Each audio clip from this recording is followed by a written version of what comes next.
কালকিনি থেকে নির্বাচনী প্রস্তুতির খবর জানাচ্ছেন প্রতিনিধি জিয়াউদ্দিন লিয়াকত। ত্রয়োদশ জাতীয় সংসদ নির্বাচন উপলক্ষে প্রচার প্রচারণা শেষ, এখন চলছে ভোটের প্রস্তুতি। এ উপলক্ষে আইন শৃঙ্খলা বাহিনী সতর্ক রয়েছে কালকিনিতে আর্মি ক্যাম্প এবং 3 প্লাটুন বিজিবি মোতায়েন করা হয়েছে, পাশাপাশি পুলিশ এবং সাদা পোশাকের বাহিনীরা টহল দিচ্ছে।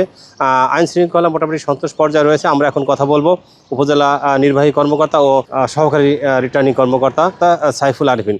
স্যার, নিরাপত্তার বিষয়ে আসলে আপনারা কেমন প্রস্তুতি নিয়েছেন?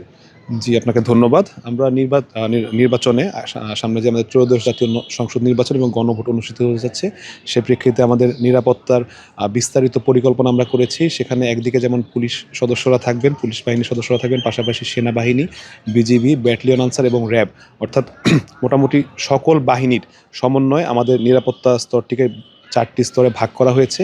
এছাড়া কেন্দ্র এবার পর্যাপ্ত সংখ্যক ফোর্স থাকবে।